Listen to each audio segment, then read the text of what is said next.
guys, so good morning. Wait, yun lang pala morning. So today I'm gonna vlog. I'm gonna show you my quarantine routine. I'm not sure kung meron talaga akong routine sa quarantine na to. Pero yeah, let's try. Right now, kakagising ko lang. Kakain muna ako ng brunch. Let's go.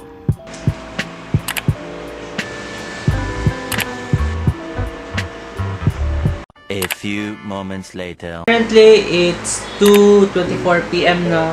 Siguro, ang gagawin ko ngayon, mag-check muna ako ng creeper namin. Kanina pala morning, ako natulog mga around 5 AM na ata yun. Kasi nanonood ako ng science drama siya. Title niya is Put Your Head on My Shoulder. So, tapos ko siya kanina. And try natin mag-answer ng mga quizzes. Wait. Share ko lang guys, so nakahit na pala ako ng 50k followers sa Facebook page ko. And pakita ko sa inyo.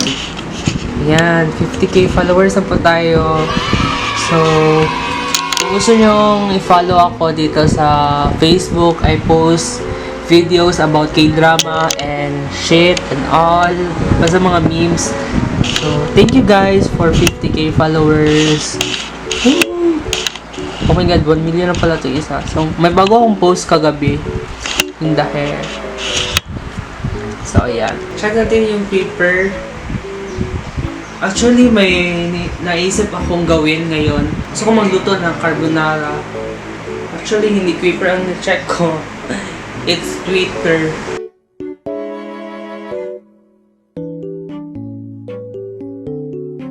Eventually.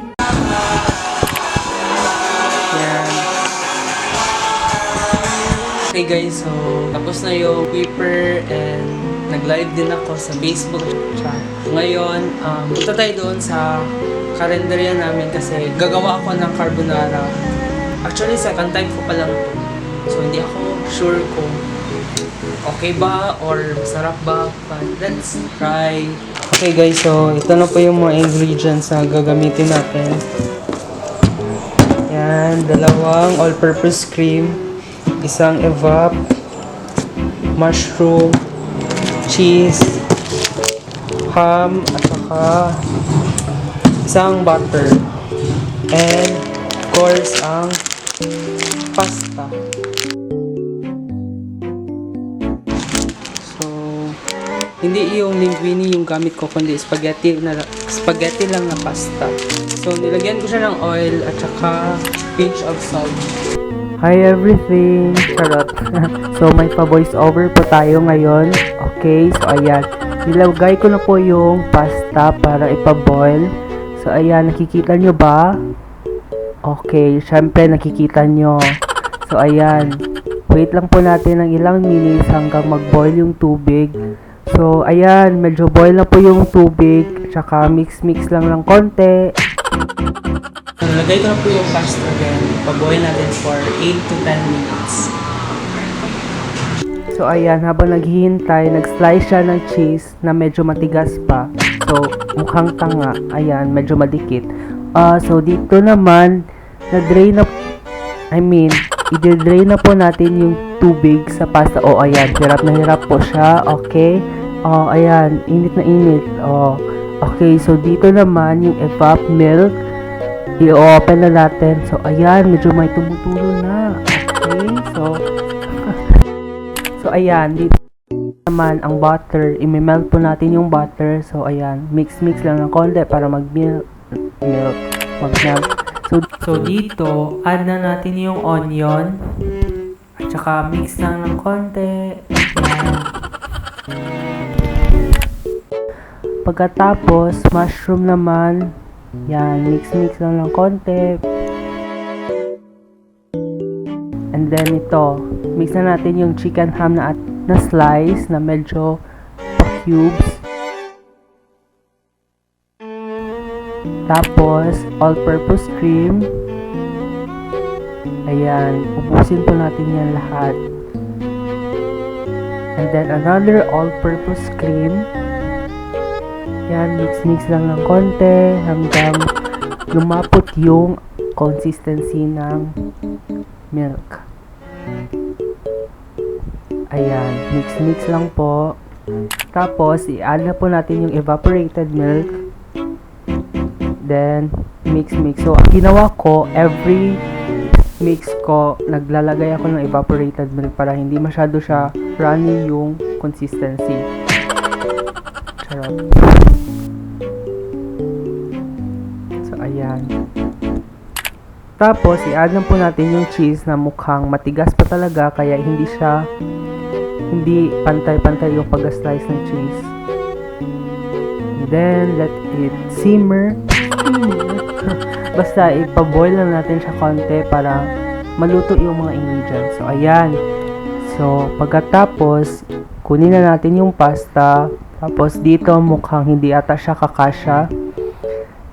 And then, lagyan na natin yung sauce. So, it depends on you kung ilagay mo na yung sauce or iset aside mo lang yung sauce tapos mo na siya ilalagay. So, ayan. So, sa amin, nilagay ko yung sauce.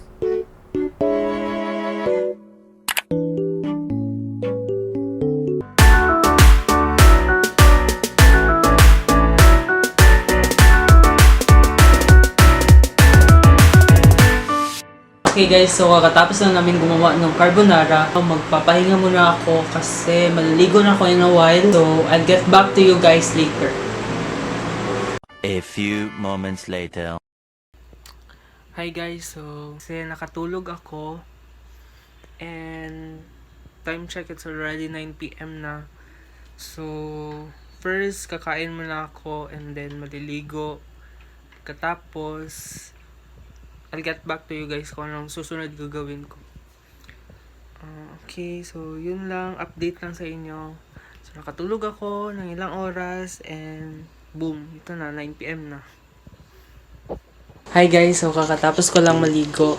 So ngayon ay mag-chill lang. Tingnan natin kung anong pwede kong panoorin na series.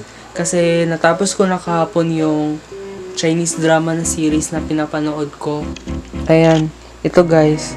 Ito yung pinanood ko drama and napanood ko na din to guys. Yeah, must watch. Recommend ko sa inyo guys, panoorin nyo itong dalawa.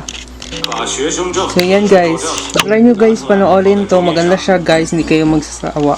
And para siyang K-drama pero light lang siya na story, so must watch siya guys. So yeah, I guess that's all for today's video. Thank you guys for watching, and if you guys want to see more videos of me, please do subscribe and comment down below what you guys want to see in my next video. So yeah, until then, see you in my next one. Bye!